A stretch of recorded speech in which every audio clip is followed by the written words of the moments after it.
Well, hey there. Are you sick and tired of listening to stupid British people on your video game podcast? I sure as sugar know that I am. Well, why don't you listen to the Talk Nintendo podcast, a real American podcast for real Americans, like your hosts, Cassidy Garbanzo Beans, Jerry Jerkum, and Balex Boo Laffy. And hey, get off my lawn! Mama, get the shotgun! Get off my lawn! This episode of The Mimic's Veil features a big giveaway to celebrate our 10th episode, so stick around for that, and also for Armored Core 6, Fires of Rubicon, Star Wars Outlaws and Arco. Siento su voz en mi guitarra, noto en mis dedos el dolor, escucho a través de la madera gritos de desesperación. So, Arco, you know how we have the last few weeks we've spoken, the last several weeks we've spoken about games that are like sevens, 6.5, 7.5. I am very happy to report that I've played a couple of 9 or 10s lately, Yeah. and I would put Arco up there as, if I may be so bold, probably a 10. Wow. A 10 out of 10. Or a 5-ball dickheads on the Benjucon scale. I wasn't expecting that. No. I was kind of reflecting on it, as you do, as a semi-professional podcaster of some repute, and I do think it's just got everything that I want from a video game, and it does so many kind of new, interesting things as well that I just think it deserves way more attention than it's getting.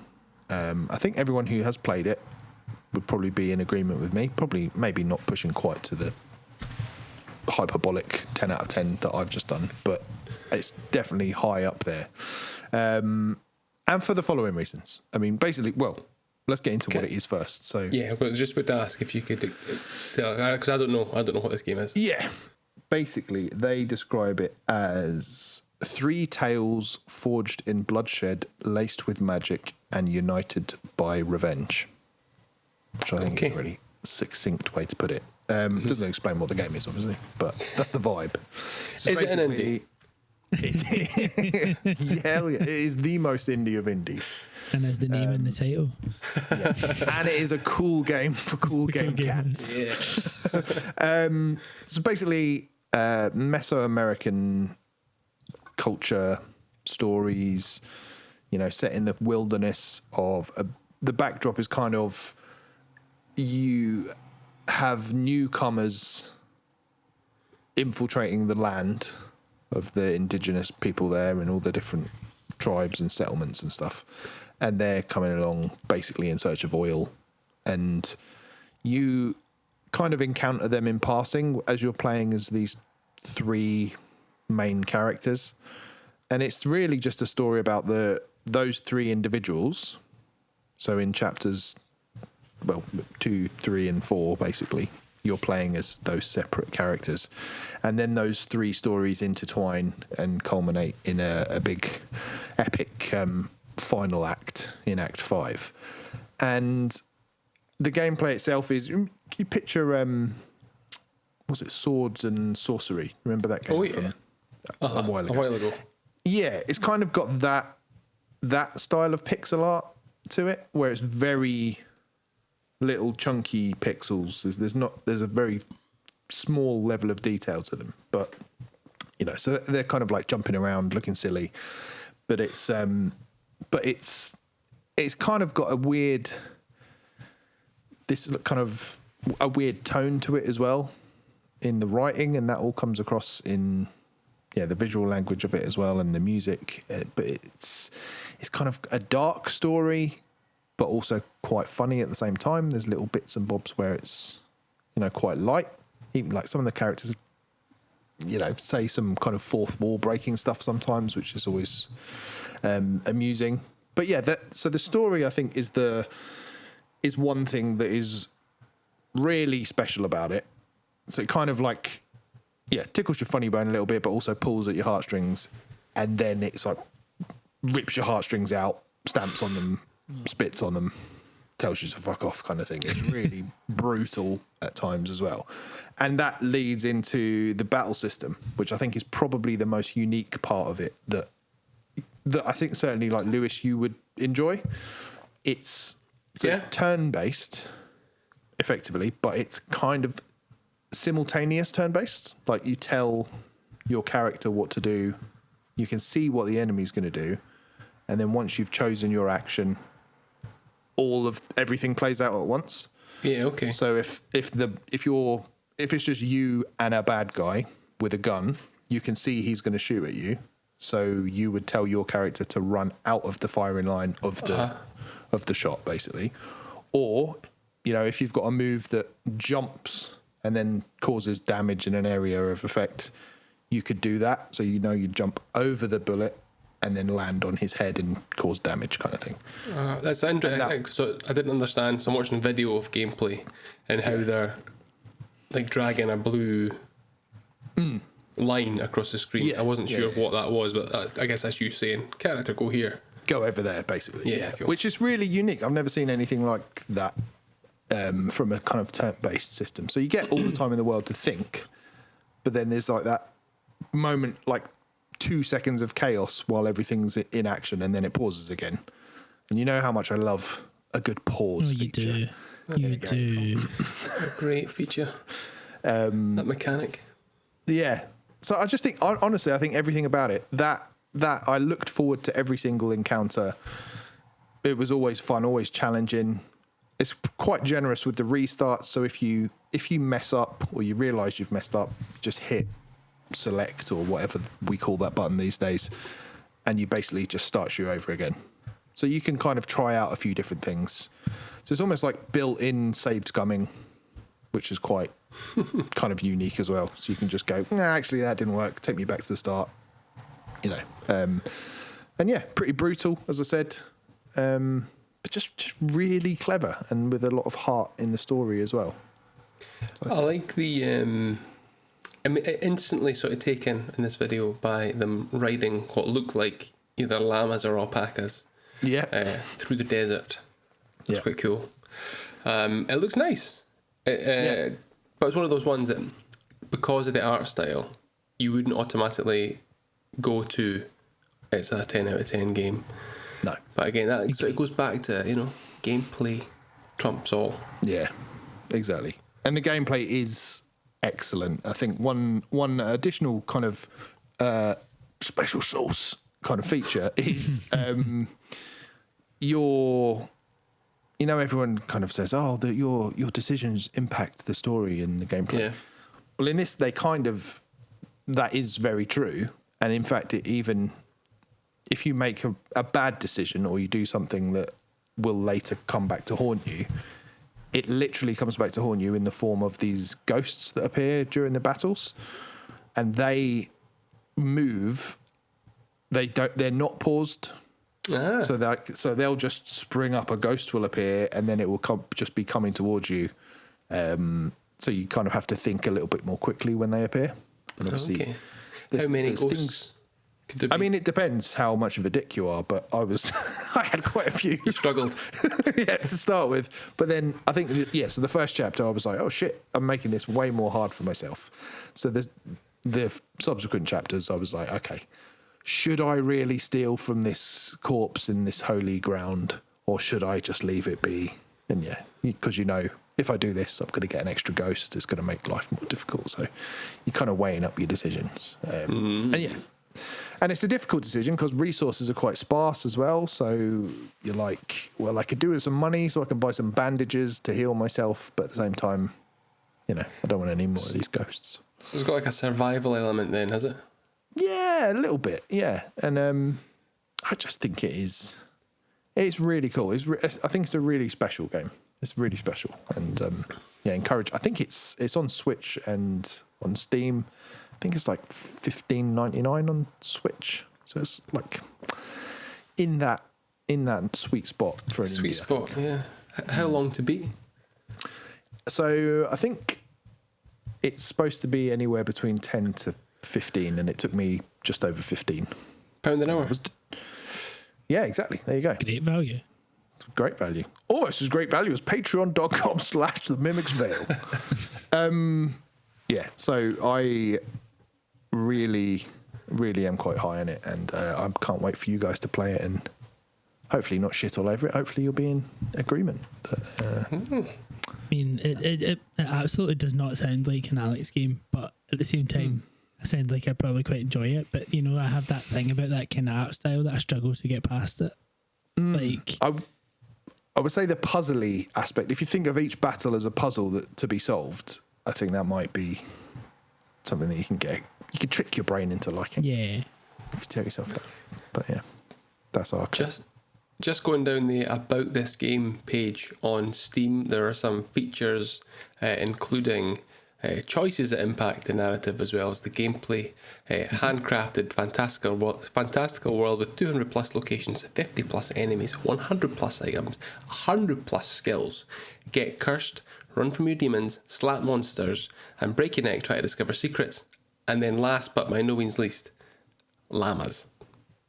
There you go. Sold. What more do you need? Yeah, it's great. Living for the llama. Lovely. That is Arco. Go and play Arco. Arco's amazing. Okay. Fine. Anyone else play anything? Any other 10 out of 10s? No. Like, I mean, it's you talked about we've played a lot of sevens, and I've probably got a few sevens to give you right here now. Like, I definitely don't have any 10s. Like, a couple I'll just mention, like, not. I think I've been in my little driving and sports mode for a little bit this week. And like, so I've played a little bit of Monster Jam Showdown, which is what it says in the tin. Like, you've got the Monster Jam shows and all those monster cars and everything you see, and they tour and they do all that.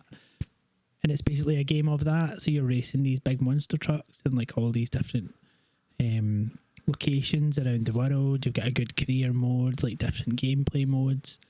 Like you've got just normal driving. You have like a skills mode where it's a bit like just a playground, and you have to accumulate as many skill points as you can to get like the different medals. You've got like head-to-head modes where basically it's you and one other on the same course, and you're going. It's almost like the mirrored course. I think you've seen the rally games a bit, like you were like in a mirrored course, and you would go, and it was the first one over the line essentially. Stuff like that. It's actually very, very good. Like, what I've played of this game, I've been pleasantly surprised. But so it's Milestone Games that have made the Hot Wheels games. Okay, they do quite a lot of like MotoGP games as well, motorbike games.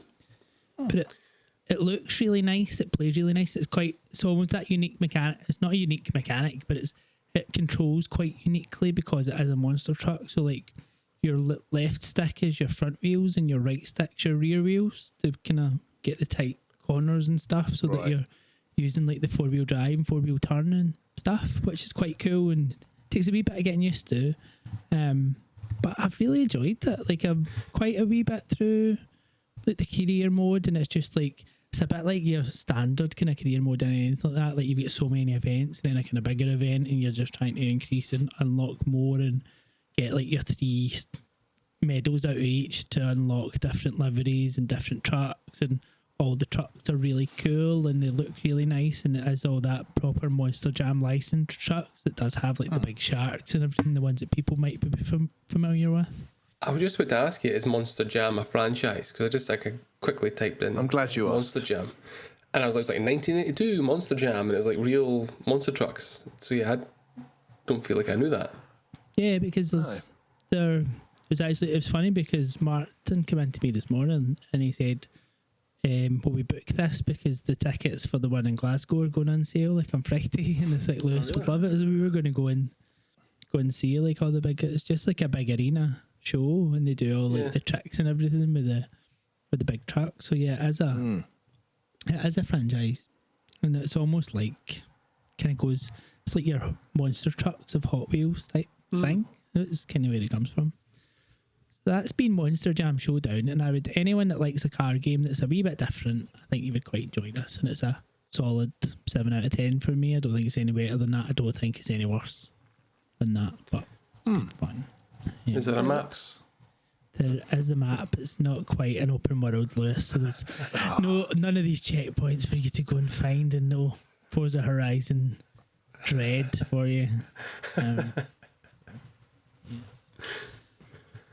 Then, that sounds like one that would do well on Game Pass. yes, and it probably will come to like a subscription service eventually, because all the Hot Wheels games have, and it's what Plyon that publish it, and they tend to kind of get to a point where the games all come onto the subscription services. So I'd imagine eventually it will, or you'll get it fairly cheap, like on Switch or something. It looks good. It looks like It looks really nice. Like it is. graphically, yeah. Aye. Surprisingly, actually. Like, surprisingly crisp. And the Hot Wheels are the same. Like all those Hot Wheels Yeah. games, you're actually quite surprised at how good they look as well.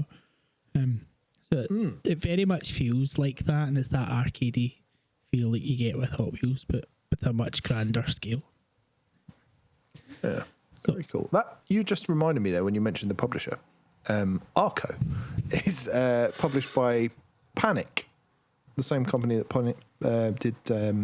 Thank goodness you're here. Yeah, I've seen that. So that's a bit of a hot streak for them. They're the ones that make the cranky wanky thing, aren't they? I don't know. I think it's Panic Button. Oh no, is it? I think it Panic has the Button are same the ones people. that port all the AAA games to Switch, and then Panic. I don't know if I've always wondered that. Is it the I same? think they people are, that because I think they did were a Untitled Goose publisher, Game? and then they went and made the thing. Playdate. Okay. Yeah, There we go. that is a 2 for 2 there. In theory, if you, Yeah. They've done Untitled Goose Game's another one of theirs. Yeah. Some pedigree. Some pedigree. Some pedigree. Alex, you were about to go into something else, weren't you? I was going to switch sport, so I went from monster trucks to tennis. So, Oh. and I'm saying I'm giving you 3 7 out of 10s. I think I struggle to give this a 7.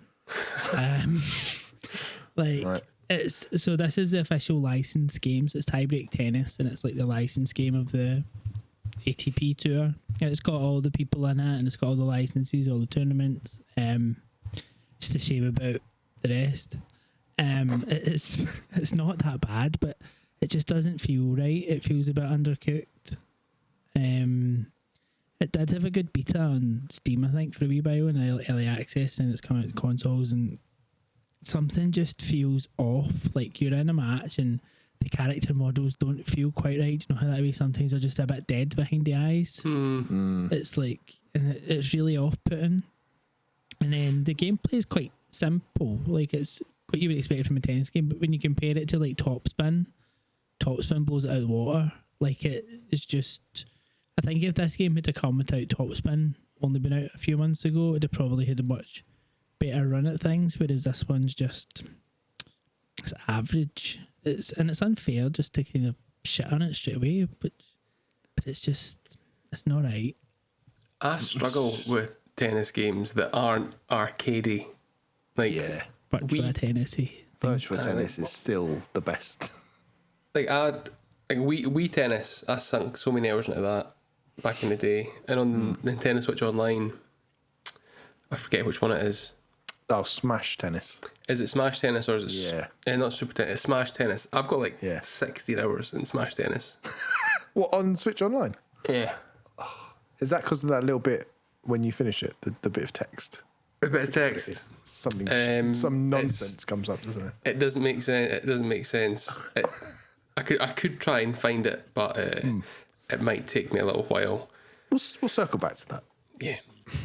But the more arcadey, the better, I think. So I think if I've really chimed with simulation or sim like tennis games, this sort of struggle for me personally. And from that perspective, I'd say this one does probably fall more into the arcadey space than like Topspin. I think Topspin's more of a simulator than Tiebreak. But Topspin still does it better. And the game modes in Tiebreak, I'd say, are quite good though, because you've got your own like career mode. You can either create your own pro, or you can pick one of the pros that are in the game and like basically simulate what would be their career, and then male or the female side. But then there's also like a showcase mode, which is just essentially like showcasing Djokovic's career.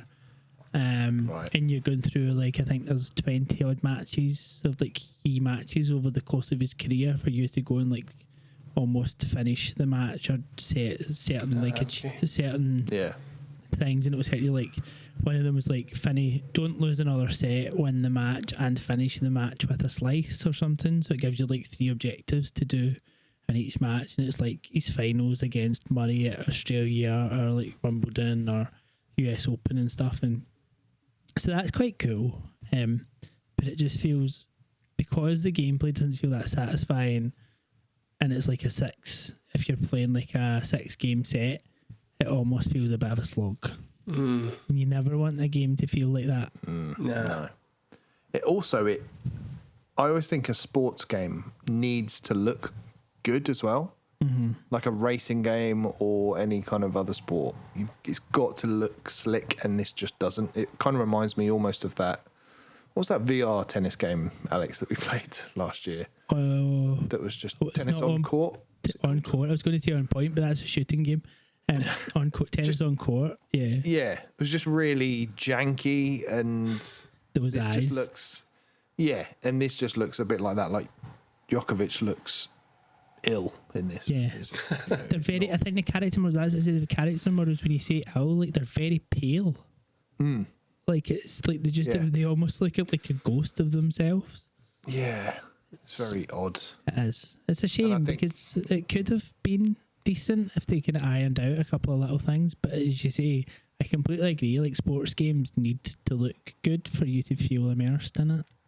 Yeah, and also, released just before Wimbledon, ideally. Well, this is in the US Open. US Open's on just now. So it's... That's not worldwide. That's still not as big as Wimbledon, though, is it? No, Wimbledon is like the big one, but it's still the one. US Open's like second to that, I'd say. Yeah. So you wouldn't agree that it has lifelike realism, and that the Tiebreak dev team has taken player animations to new heights? I would definitely not agree with that, unfortunately. Yeah. So that's been my two. I would say 2 7s for the week. As I say, I'd probably I think that's more of a 6, if not a 5. Disappointing. It is. And I did have another 7, but I've not really. It's unfair to give it a 7 yet, because I've literally only played a couple of hours, and that's Star Wars Outlaws. I don't want to say too much about it yet, because I don't feel like I can. But I really liked what I've played. I think it looks really nice. It feels really nice. It's like I think the way it's presented to you, and I think people will have different views on what they want in a game, but it does present it. And it's that kind of fad just now, is like games wanting to present themselves as films, and it's in that cinematic presentation of the 21:9 with the bars above and the bars at the bottom, and you can then put like the blur or the film grain on or off, and you can customize all that and take it off. I quite like it, but it does feel true to Star Wars. I think that's the first thing you would say. Like the settings you're in, even like all the fonts and everything that they're using, and you'll love the fonts, but like you like a good font, and it. As I say, I've only got at this stage to the first open worlds. I've done maybe the first hour and a half, and the first kind of planet you can go and explore. So that first hour and a half is probably as much of a tutorial as anything else. And what I was quite surprised about is how stealthy it is. It is very much you being that outlaw and kind of working out in terms of trying to do things in the sneakiest way, and like maybe trying to steal and trying to kind of be in the shadows almost. But I just like to go and shoot things, so I gave up on that. Which was quite fun. The shooting was quite fun. It looks nice. Characters seem quite nice. Story seems quite nice. And yeah, I think I'll enjoy this. Good. Yeah. I'm looking forward to getting started. I've not had a chance to play it yet, but yeah, it's one that I'll attempt to play before next week, and then maybe I can do my first impressions, and you can give more in depth. Have you fallen through the world yet? No, I've had no, for the first hour and a half, I've had no bugs. I was speaking to Phil on our Discord as well, so I don't know. So he was like, how do you have that setting? And I don't know that setting. It turns out if you've got either like VRR and 120 hertz, you can get like a 40 frame setting that's kind of the kind of in between performance and quality. But it's just been lovely. Like, I think that's probably the perfect setting to play this game on, because it seems to run really smoothly on that. But I've had no bugs so far, given it's an Ubisoft game. Like, it's been pretty good to go so far. A lot of flex. Get a better TV, basically, that's what you're saying. Yeah. I think my response was nail luck, if I remember correctly. What's a dick? All right, so we will have more Star Wars Outlaws impressions. They will be back, and in greater numbers. Patience. I found the screenshot. Oh, go on. Right, so Come back to this was Smash Tennis. Smash Tennis, here we go. On the 28th of May 2020, I finally done all the Grand Slams in Smash Tennis. Took a good while. And after you've done them all, you receive a special congratulatory message that says, finally, you won all tournaments and made the Grand Slam. Your Groly will be transmitted from generation to generation. You're Groly. Your Groly. Brilliant. Oh, I love stuff like So that. that's just been some online translator.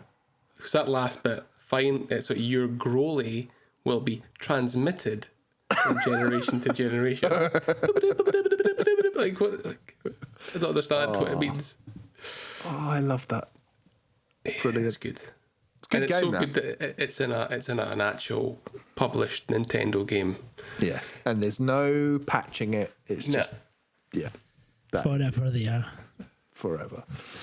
Yeah, very cool. So apart from putting 16 hours into Smash Tennis, Lewis, what else have you been playing? Not a lot. I was sort of playing. I jumped back into Balatro for a little while. I've still not managed a full run. There have been a couple of times I thought I've got quite far. Well, I have got quite far, and I've not fully understand the boss blind, what it's saying to me, and I'd be like, meh. Wonder if it's like you can only play one hand or something. And I've had it before that means you're only allowed to play one hand, like you're only like to play two pair, like consecutively. Yeah, But this one so was you- like only one hand type. Yes, but this was you only allowed to play one hand. Yeah, And I'd done it, and I was like, "Fuck!" That's like it was like straight out because it was only allowed to. I had to try and beat the boss with one hand. But it's such a good game. It was after the DLC went in, where, like Dave the Diver, Vampire Survivors, Among Us, and The Witcher. yeah. Which took me a little while to find where that was. I didn't realize it was just adding the card Yeah, it's not very types. well signposted, No. is it? It's kind of buried in the settings a little bit Yeah. for such a big update. Yeah, but it's cool. It's cool. It's a cool game. Yeah, it is. And it's a cool update. It's a cool game. Yeah. So I've been playing that. It's just so easy. Who'd have thought card games would have been addictive? Who'd have thought? Madness. It's really, I jumped back into it for the exact same reason. Just to see, it's, see what the new cards are like. My kids have started playing it now as well, which I know it's an 18, but it's like only an 18 because it contains gambling, which it doesn't really. You also send the kids down to William Hill, though, don't you? I do, yeah. In this lad book. Put 50 quid on black. Come back when you've got 200. No, I used to do that actually. Now and again. Did you ever go through a phase of just walking past a bookie and just go, I've got 20 quid. No. If I just put £20 on that and it comes back £40, I'll have a great night out. If not, I'll just go home. Do you ever do that? No. It took I'm not me- convinced I've ever put a bit on in a bookie. No, they're so shady. The first time I was like very late 20s, maybe even into my 30s, before I went into bookies. Just done all my gambling on my phone. And I put the slip at the guy, and he went, "How much you putting on?" I went, "What?" Didn't realise I hadn't like marked how much money I was putting down. But no. I'm very intimidated by them, but I would only ever, and I haven't done this for years, but I would only ever go straight to the machine, put some money in, and then if I won, stick there, and if not, I'd just go out again. So it was never a problem, you know. You only go in for a stash of tiny babes. Yeah, exactly. Great for that. They're in Argos, just absolutely rinse them. So you don't get them in Argos anymore. No, it's a shame, isn't it? It's all touchpads. But yeah, Balatro, I have completed a run before, and I completed a second one. My first attempt going back to it. Yeah. I just had the best hand. Just, it was pure, like, focused around getting straights, basically. So every joker I had would, like, boost if I got a straight, and every planet card I was getting, I had a joker or something that always gave me a planet card that would boost my most used hand. Oh, really? So every time I got a planet card, it was like, well, I'll take that one, and had my straights up to like level, I don't know, 15 or whatever it was. So basically just, I think I ended up getting to the boss of the 11th ante, and I think you can only go up to 12. So once you beat the 8th one, you can basically go on endless mode, I think. Oh, it was 8's where I got to. Yeah. So it's but yeah, you just know when you've got like, oh, this is incredible. This deck, this will get me far. And it was, I stayed up far too late seeing that through to the end. But it's such a good game. It is one of those, like, just one more as well. Yeah. Gambling. Really good. You played anything else though, other than Balatro? Yeah, other than Balatro. Just today started playing, received it yesterday, Armored Core 6, Fires of Rubicon. Rubicon? AG Bell's finest. Exactly. I've not had a can of that for a while. Yeah, it's not really my. So it's like, I got it because it was like £16. Yeah. I have been wanting to play it for a while, and that is a price that is impossible to ignore. But I don't know what to think of it. I'm very early in the game. I'm not a massive mech game guy. I think generally those games are shit. Looking at you, Deus Machina, whatever the fuck you were called. Daemon X Machina. Daemon X Machina, that's it. So yeah, the jury's out at the moment. I'm not, like, I've played a couple of hours, finding it quite difficult, as what would be expected from a FromSoft game. But that also includes, like, I feel like the movement is a bit weird. It'll take a bit of getting used to. Yeah. Like with the boosting. Boosting is too easy to do. Like the circle, push circle, you'll boost. From what I can see, there's no energy expended doing it. So what's the point in walking? Because walking's painfully slow. Yeah, I'm obviously going to give it a bigger chance. I have enjoyed what I played of it. It hasn't got its talons sunk in as yet. One thing I wasn't expecting was it to be like, I mean, I'm only in the first chapter. I've done a few missions, maybe four or five missions, maybe 6, can't remember. Is that there's that hub when you go up into, you're like in you're like a base, the HQ. And you pick your mission from a menu, and then you're like, you're on the planet. Go and do what you need to go and do. The missions are really short. If you don't die, like, the missions are very, very short, and there's a lot of them that's just like, oh, take out some of these wee bad guys. Yeah. And it doesn't take too long, and it feels like, am I just doing like random training missions? I know there is a training option there, but it feels like not that it's a waste of time to go down and do these little missions. but at the same time, it feels like a waste of time. And like, Yeah. why isn't it beneath all you. just exactly? I've given up on Elden Ring. This should be at that level. I got to the final boss of Shadow of the Erdtree. I got to the had middle to of the DLC, and I got my head kicked in. Yeah, it's just you go down, you do a couple of bits and pieces that are quite easy, and then you're like, right, that's the mission done. 619, whatever you're called, Yeah. and then you're back up to HQ, and it's like feels a bit pointless. So I quite liked that because it made it seem less daunting and more snackable. Like you can just do, I'll just do a couple of missions, because I always think a difficult game can be quite daunting, can't it? So I think yeah. that takes that away from it, where you can just go, well, I can put up with this because I know it's going to be short, and if I die a few times, it's not the end of the world. I'll get through it, Yeah. kind of thing. So I think I know people have pushed back about the difficulty of it. I think it is probably one of the more approachable From Software games that I've dabbled in, just because of that fact. And I do think like the reward of getting past a level and then seeing the spectacle of the next level and some of the boss fights and things like that I think it's just really, I think it's a cool game for cool gamers. It looks cool, but that's the thing that I am so early on. Like I've only done that first boss, like in that Like in the first- helicopter kind Yeah, of thing, isn't it? Yeah. Yeah, so I've done that. I started playing it at lunchtime today. I was like, this a 2-hour lunch today to get past the helicopter boss, and it was tricky. And then I think it gave me a hint. I kept when I was dying. It showed me a short video, not or like when you, I can't remember exactly.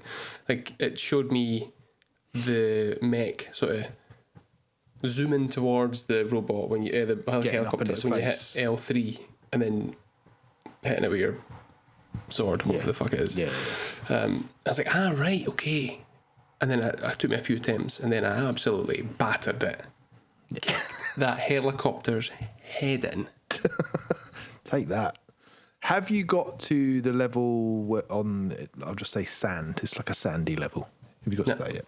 Okay. The last one I did was the you go and you join the red caps Fuck knows. for some All that for some story reason. bollocks completely washed over You me. join the red caps for 3 minutes and then you're back up at HQ again. Yeah, but that definitely stick around to see that level, because I think that was the one that I was like, oh yeah, this is good. Yeah, This is game. but no, I am going to stick with it because I've wanted to play it for a while, and I need to forget that mech games are for me. Mech games are shite, yeah. and it's not Daemon Ex Machina, and it's not that. It might inspire me to get back to it if you do go beyond chapter 1 and kind of, vouch for it beyond that. So, yeah, no pressure. No pressure felt. Feed the fire. Let the last cinders burn. It's very FromSoft. What I've noticed is that this Elden Ring, Demon Souls, Dark Souls, they all have that same interface. So maybe not interface, but when you go in and you first boot the game up, it takes you to like the home screen, and it's got like new game, load, options, settings, or whatever it is, and it's exactly the same. You get the same text boxes that will show up, like you're going online. It's always all the same. Class. Amazing that they did this the year after Elden Ring as well, wasn't it? Like they released it. That's incredible to put out a game of this scale. I wonder how big the dev teams are though. I think that was like it was the Sekiro team that did Armored Core, was wasn't it? it? And there's like 2 separate teams within From, as far as I know. Because I remember just after, it wasn't long after Elden Ring had come out, and they came out and said, our next game's ready to go, and everyone was like, what are they talking about? It take ages to make their games, and what do you mean you've got another game ready to go? And then Dem was born Armored Core 6, so Yeah. yeah. Yes. I'd love to have seen heard conversations between both dev teams, being like, "Oh, what do you do? What's the Elden Ring team speaking to the Armored Core team, what's your map like? And the Armored Core team being like, what do you mean map? What map? We're at like a hub world, and Yeah, we've got the player levels, like teleports down. Yeah. And they're like, oh no, we've got this massive sprawling map. Yeah, no, we have as well, but we've broken it into levels. Yeah. Yeah, and there's no map available. The map's up here. And you're Only cheaters need maps. You just wanted it to be the Horizon map, didn't you? I did. The vomit. Go in the bin. I can go in the bin. Do you know what I was thinking? Just an aside. I can't remember if it was in the WhatsApp talking about maps or Horizon came up in conversation. But it reminded me of when we played Horizon, Ben. We didn't know what to do. And you just sort of sat at, like, in the middle of the arena where we were meant to be racing or like destroying each other. Competing against other people, were we? Was it capture the flag? Something like that, yeah. But you was like, I'm just going to stay here and defend the base, and ended up you were in like the wrong place. Like you were in like their base or our, I can't remember, but it was ridiculous. This is why I stay away from live service games. It just makes no sense to me. I did buy this and then cancelled it. I'm like, I did realise like this game's not for me, and I found Amazon had it reduced very quickly before they'd sold it everywhere else, and I'm like, right, okay, I'm going to buy it and try it. And I'm like, nah, Yeah. I'm never going to enjoy it. I'm never going to play it. No. So I cancelled it. I mean, that's maturity. Like, That's growth. That is growth. I genuinely don't think you would enjoy it. I would never recommend it to you. Definitely not. This edition comes with stickers. Again, because it's Bandai Namco, like it's got that same thing as Elden Ring. Yeah. It's got some postcards and a few stickers in them. Cool. Do you ever use the stickers that come in those things, or do you just keep them in there because they might be worth something one day? That'll never be worth anything. damning review of Armored Core 6. Same as the Elden Ring one. That's not going to be worth fuck all. It's just like some mass-produced scabby old postcards in a shitey fucking patch that no one's ever going to sew on. Oh yeah, the patch, Jesus. So, I have been. Do you know what? I've really enjoyed. You know that Nintendo presentation that we had a few weeks back, the Indie World and the combo.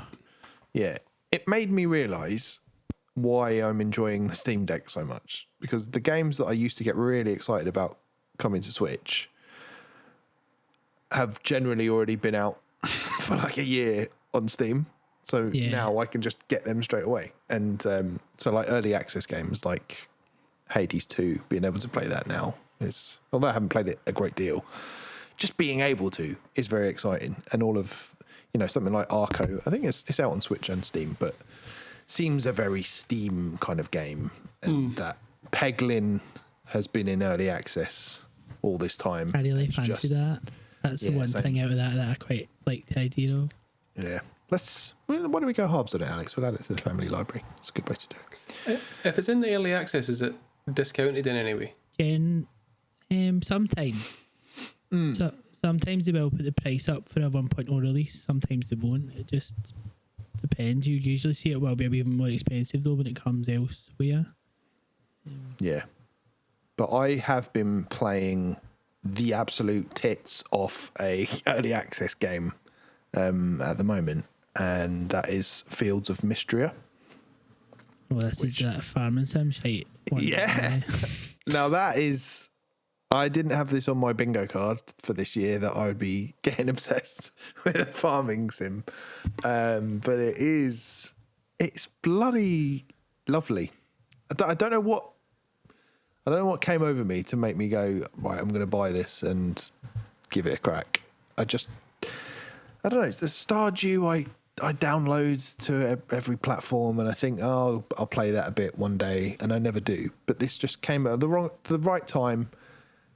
I just thought I quite fancy that, and I have really, really, really enjoyed it. So this again, I'd probably put this at the moment. I'd probably say it's around like a 9 out of 10. Wow. Which is there's a few. It's in early access, so there's a few tweaks that they can probably make to like the length of the days. Sometimes feels a bit short. You get to by the time you've watered all your crops and fed your animals, it's like midday. Half your stamina's gone, and you're like, well, what am I going to do for the rest of the day? I'll chop some wood, get rid of some stones, harvest some hay. That's one word for it. Speak to the villagers, etc. But I think there's an element. Stardew, like days are very short. Yeah, and I think there's obviously an element to that because I do think that feeds into that. All right, I'll just do one more day because if I do one more day, I can harvest all of these crops, make a load more money, and then I can reinvest it, buy some alpacas, and put them in my barn. But yeah, I am over 30 hours into this game. Wow. Already. That's a lot of hours. That's a lot for something like this. I think this early access, at least, I think it's supposed to be like 30 to 40 hours of content. So there are mines and there is like a dungeon crawling aspect of it as well, which I guess maybe I'm at the end, towards the end part of that. So I might be getting towards the end of the early access build, possibly. But yeah, I just think it's got me hooked because there's no. It's been ages since I played Stardew, but Animal Crossing New Horizons is probably the closest comparison most recently that I've played. And it just does so many things way, way, way better than that in terms of that quality of life stuff. Like, there's no timer and anything. You get requests from people. You can just leave them until you fancy doing them or until you happen to pick up the item that they've requested or whatever it is. You can leave stuff festering in your storage boxes all year and they're not going to rot. Stuff like that. Like, I haven't got into customizing my house or anything, but I've just been purely about getting that cash money and getting new animals and things like that. And it's just a really nice bedtime, or even when you wake up at the weekend and you just don't need to get out of bed. Oh, I'll just do a couple of hours of this. When does that happen? Never. No, well, very rarely, to be completely honest. But I would imagine if you had that sort of lifestyle, then you could do that. Go fuck yourself. Yeah. But there's and even the bits, the characters that you meet. There's a dating aspect of it, and you can make people love you and give them gifts and stuff. I haven't really got into that. Who's your this says here, find your ideal match with one of 12 marriage candidates. So I've got a list here, bachelors and bachelorettes. Yep, Who have you been chatting up, Ben? Who would I say? I mean, the obvious pick is Juniper, the witch. I think she's kind of, she's the token hottie that you're supposed to want to romance. I don't. Is she? Yeah, she's not. Yeah, she's too obvious. We don't go for the obvious choices. No, boring, isn't it? So, I haven't been pursuing anyone. No. On that front, no. But they're a nice bunch. They're a lovely bunch, and it's a pleasure. So every Friday night they have a little D&D session in the inn, and you can go and just listen to their conversation, and they're all being silly, and that story develops week on week. Okay, that's cool. Which is quite funny. And yeah, the writing's actually quite good. I think I don't know enough about Stardew Valley, and I haven't played enough to say I think this is better, but it certainly grabbed me more than Stardew ever did, and it's the story and the way it doles out quests has kind of pulled me along a lot more than that. So it's more expensive. Yeah. By 80 pence. I think it's worth it. Yeah. I think it's worth that 80 pence. There's yeah. What's the music like? Lovely. Because the Stardew music is up there. Yeah, I would say it is. I don't know if it's Stardew music is good. I don't know if I'd put this. I don't think the music in this is as good, probably, if I had to be completely fair. But I think everything else is better. I prefer the pixel art in this as well. I always thought Stardew looked a bit All the sprites look quite elongated and not to my liking, whereas these ones, I think Not the sexy art is a enough. lot better. Not sexy enough.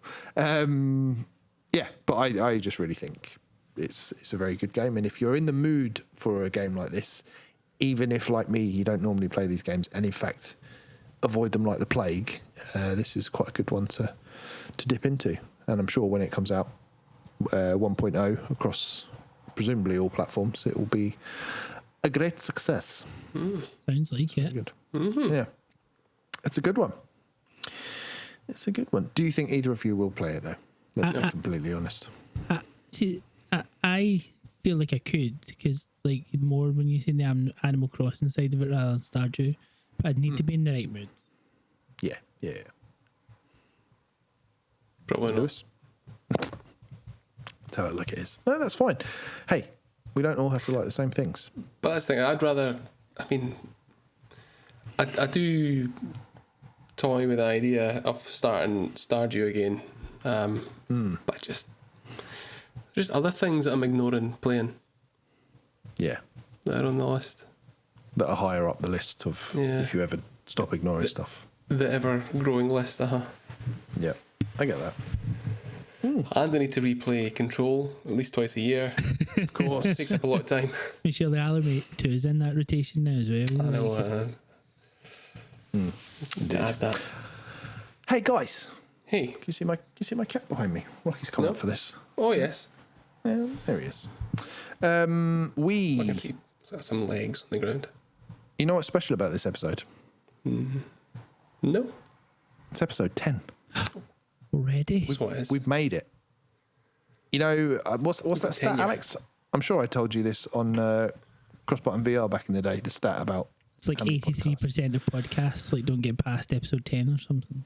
Yeah. So look at that. We are the elite. Wow. And to Top celebrate... 17%. Yeah. To celebrate our elite status, we thought we'd do a cheeky little giveaway, didn't we? Ooh. Didn't tell us that, Lewis, did he? It's very cheeky. First giveaway. Alex is kindly donating all of the items you see behind him. Take your pick from... Oh, sorry. My husband probably quite happy about that. I like that. Is that new, that? Sauron? Sorry, Relatively Ben, new. Is it? Yeah. Don't apologise to me. Apologise to the audio The listeners. one on Gosh, yeah. the one on the floor is the most new. What is that? Is that the It's the Deku Where's your- tree.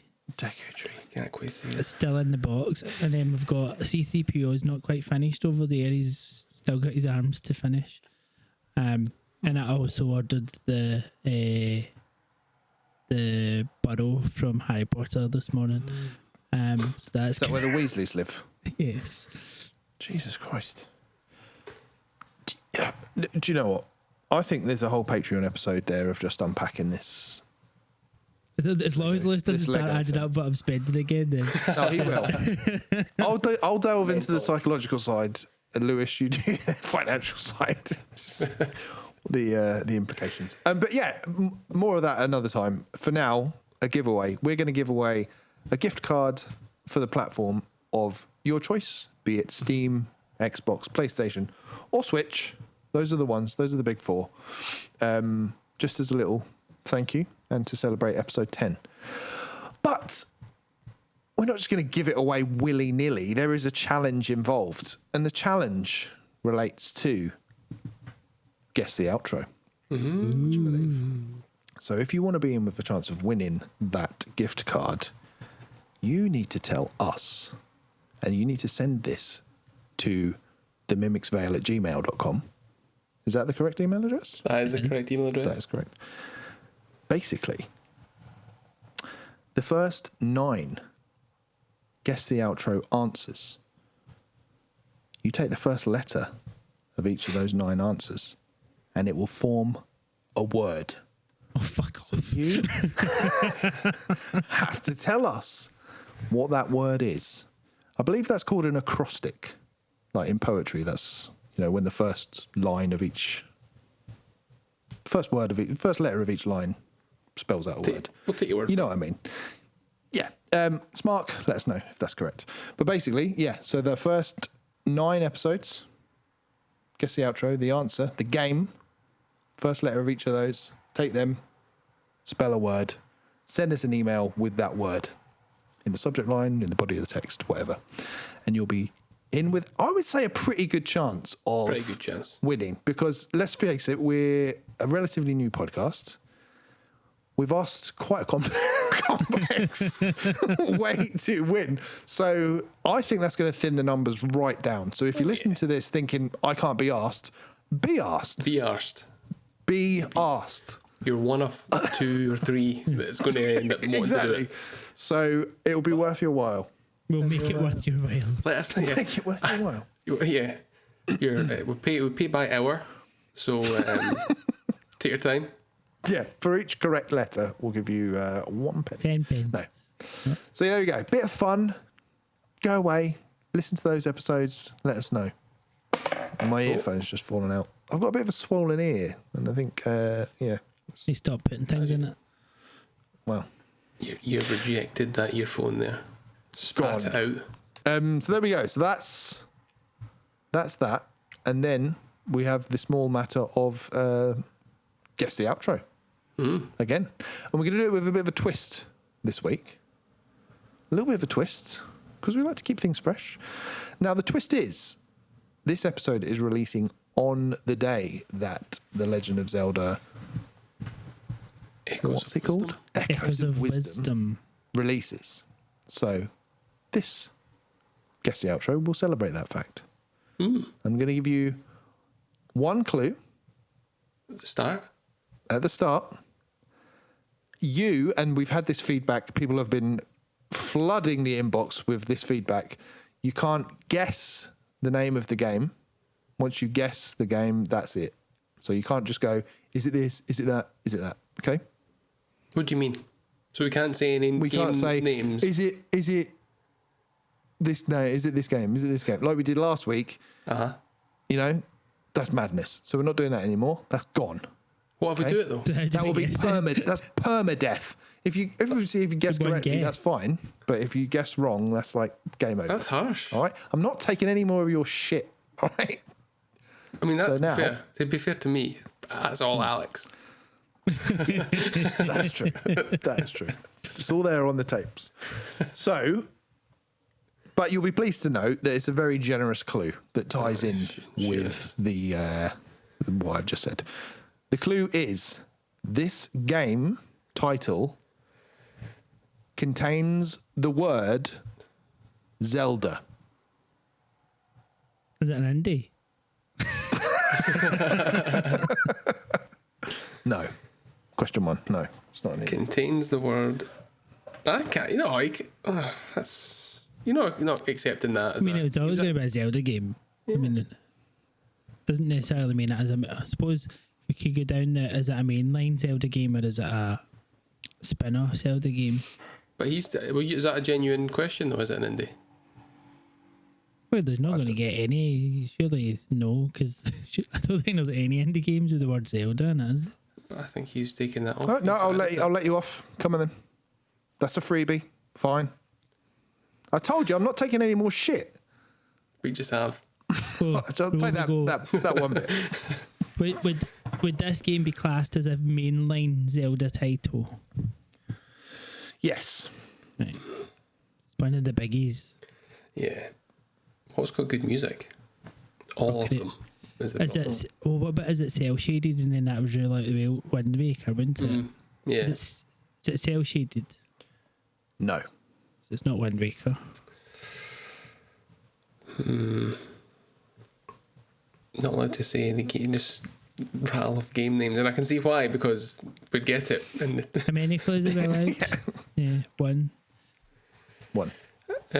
Does it feature time as a mechanic? No. So that's not. So it's not Ocarina of Time. It's not. What other ones is there that got time? Do you not go back in time and Link to the Past, or is that just you go to a different world, don't you? Still the past, though. So technically time. So that's time. It's going to be. The problem is I've not got too many good songs. Unless you go, I mean, how there was less, like, so there's been more recently, because you could try and nail down the time frame. As in when it released. Yeah. Did it release in the last 10 years?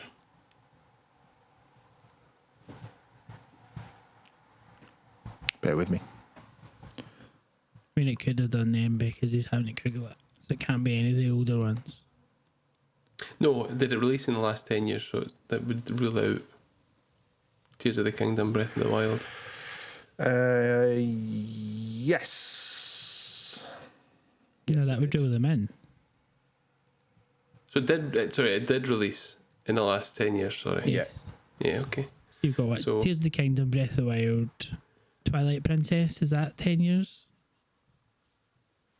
I mean, the remaster remaster. was that was Skyward Sword. Skyward Oh, no, Sword's yeah. a remaster. But Yeah, Twilight when was- Princess was Wii. And then it came out remastered on the Wii U. Wii U, yeah. Not Link's Awakening. That's not a mainline Zelda game. I don't think. Is it open world?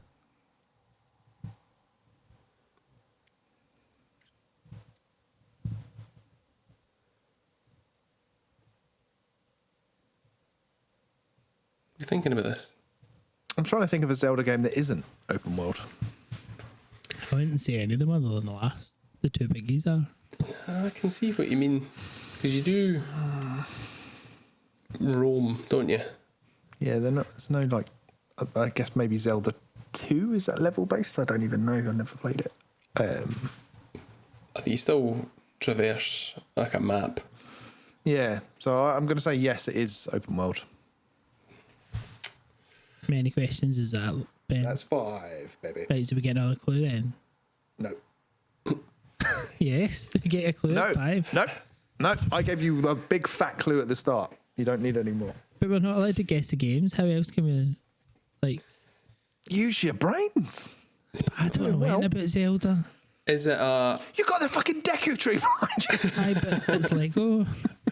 a remake or remaster? Yes. No, it's a remake or Skyward remaster. Sword then. It could be Skyward Sword. People do say that it has the best music. I mean, I would say it must be because it's the only one in the last 10 years I'd say, and it's not other than Wind Waker that's been remastered, isn't it? Unless it's Twilight Princess. So it must be Skyward Sword HD. It must be. Should we Take a punt, it's- or can we rule it out ask any other way? ask a question? Yeah. Does this game have an option for an interesting control style? No. So it's not Skyward Sword because you could change the because it was obviously based off of the Wii game. So You could use the remote. you could use the Joy-Cons by I don't know, I can't remember, like holding some button down. It was a mess. What was the wee cute remake one? Link's Awakening. But I don't think that's a I wasn't mainline sure if Zelda I game. would class that as a mainline Zelda game. Ben, do you class Link's Awakening as a mainline Zelda game? Is that question 8? If the answer to that question is yes, you're wrong. Do you want me to answer the question? That's question 8. Yes. Sorry, repeat the question. Do you class Link's Awakening as a mainline Zelda game? I would class Link's Awakening as a mainline Zelda game, yes. I think you are. I think you're wrong. Yeah. I think I'm correct. I mean, it must be that then. Are we yeah. missing something obvious? I don't know. Are the characters like stupid wee toys?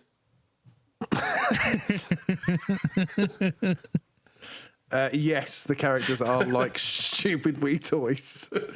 That's question 9. So finish it with 10, Lewis. On you go. Do you want me to just guess? Or do you want me to add No, another it's question? just number 10 should be the guess. Let's do it. I guess. Ben, is this game Legend of Zelda Link's Awakening? Yes. Yes. Correct. Let me Google Specifically, this. It's not a real specifically the remake. But I'll let you off. Specifically the remake. Not having to say that. Well done. I did have some clues up my sleeve just in case you were struggling, but I always had faith that you'd get there. I knew it. Good. You were Masters of heroes. deduction. Exactly. You're pros at this now. 10 episodes in, you've nailed it. You've got 9 out of 10. It's pretty When have we ever seen a day that we've been so good at quizzes? I mean, a lot of that is due to your generous quiz master. The other clues would have been, if you were struggling, if you Google trading sequence game, this is the top hit, like the top, God knows how many hits this game Really? pops up. Yeah. And also, the other clue was going to be 3 versions of this game have been released. Yeah, okay. So there was obviously the original on the Game Boy in 93. There was the DX upgrade for Game Boy Color in 98. And then 2019, this lovely remake that we're talking about. Oh my God. Gorgeous. And it's such, when I was kind of looking into it and reminding myself about this game, I think because Echoes of Wisdom is in that similar style, I'm really hoping that it's the same guy doing the composing of the music as well, because I think the music's pretty underappreciated in Link's Awakening. Like, it's really, really It's good. good. Like, if you're going to remake a weird little game, which I kind of see why you would call this not a mainline game, because Apparently it is, according to Google. well, you're forgiven.